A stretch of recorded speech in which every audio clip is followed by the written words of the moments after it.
Vamos a enunciar y demostrar en este vídeo el conocido como teorema de unicidad del límite. Este teorema simplemente dice que si una función tiene límite en un punto, si es que existe el límite, entonces ese límite es único. O dicho de otra forma, que vamos a utilizar para la demostración, si el límite de la función cuando x tiende a c es un valor L, y por otra parte el límite cuando la función tiende al mismo punto c es otro valor m, entonces se cumple que L y m son iguales, son el mismo valor. Bien, para demostrarlo vamos a partir de que existieran dos límites distintos, L y m, y vamos a concluir que eso no va a ser posible, que L necesariamente es igual a m. Para ello vamos a aplicar la definición de límite en ambos casos. Por una parte, si el límite de la función cuando x tiende a un valor c fuese un número L, esto equivale a decir que para cualquier epsilon mayor que 0 existirá un valor delta mayor que 0. Ponemos ahora subíndices, pues vamos a tener dos límites. Entonces existirá un delta de manera que podemos construir un intervalo en torno a c, de manera que si x es distinto de c pero suficientemente próximo a c, es decir, a una distancia menor que delta sub 1, entonces se garantiza que la función f de x va a distar de su límite L una cantidad menor que el epsilon sub 1 elegido. Por otra parte, aplicando la definición para el segundo límite, m, esto equivaldría a decir que para cualquier epsilon sub 2 mayor que 0, por pequeño que sea, existirá un valor delta mayor que 0, de manera que podamos construir un intervalo con centro el número c y que x diste de este número c en menos que ese valor delta sub 2, siendo x distinto de c. Y esto garantizará que la distancia de f de x a su límite m será menor que ese epsilon escogido por pequeño que sea. Bien, como esto se cumple para cualquier epsilon en ambos casos, podemos tomar epsilon sub 1 igual a epsilon sub 2 y llamarlo epsilon, pues se cumple para cualquiera, por lo tanto para estos en concreto, y podemos tomar un delta que satisfaga ambas condiciones, que será el mínimo entre delta 1 y delta 2. Pues el mínimo cumplirá las dos condiciones. Entonces podemos expresar esta doble definición de la siguiente manera. Para cualquier valor epsilon positivo, por pequeño que sea, existirá un delta positivo, de manera que si x está a una distancia c menor que delta, se cumplirá a la vez que f de x menos su límite en valor absoluto es menor que epsilon y f de x en valor absoluto menos su otro límite m es menor que epsilon. De esta manera expresamos las dos implicaciones en una sola expresión y de aquí vamos a deducir lo siguiente.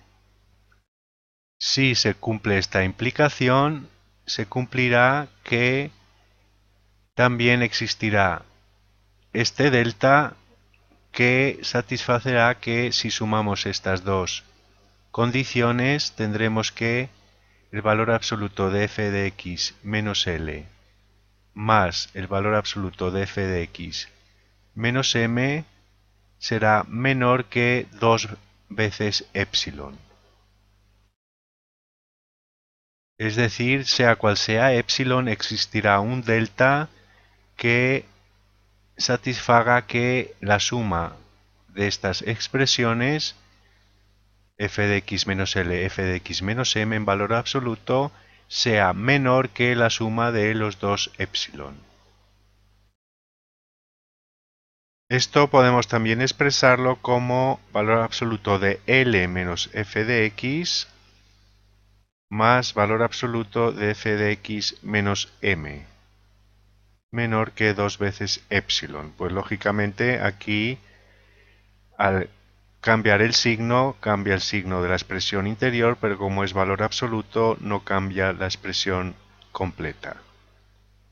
El valor absoluto de un número es igual al valor absoluto de su opuesto. Bien, y ahora sabemos por desigualdad triangular, podemos repasar en el capítulo de valor absoluto esta importante relación, y es que el valor absoluto de la suma de dos números cualesquiera es menor o igual que la suma de los valores absolutos de los dos números. De manera que, aplicando esta desigualdad triangular a esta expresión, tendremos que la suma de las expresiones dentro del valor absoluto en valor absoluto, es decir, L menos f de x más f de x menos m en valor absoluto va a ser menor o igual que L menos f de x más f de x menos m. Y esto es menor que 2 veces epsilon. Por tanto, podemos simplificar f de x, que está sumando y restándose, y entonces tenemos que el valor absoluto de L menos m es menor que 2 epsilon. Como esto se ha de cumplir para cualquier epsilon positivo, por tanto, para cualquier valor 2 epsilon positivo se ha de cumplir, esta expresión nos dice que un valor absoluto es estrictamente menor que cualquier número positivo por pequeño que lo elijamos. Y evidentemente el único número no negativo, que es lo que es un valor absoluto, un número no negativo, el único número estrictamente no negativo que es menor que cualquier número positivo por pequeño que sea, es el número 0. Es decir, L menos m tiene que ser 0. Y por tanto, L ha de ser igual a m. Demostramos, por tanto, que no puede haber dos límites distintos de la misma función cuando x tiende a un punto determinado. Ese límite, si existe, es único. Expresado de otra forma, si L fuera distinto de m, entonces L menos m sería distinto de 0, entonces en valor absoluto sería mayor que 0,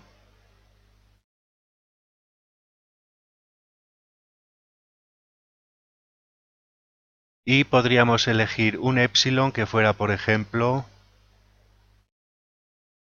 un cuarto de L menos m en valor absoluto, pues L menos m sería positivo, epsilon sería positivo, y a partir de esta relación, sustituyendo, tendríamos que el valor absoluto de L menos m es menor que 2 veces un cuarto del valor absoluto de L menos m.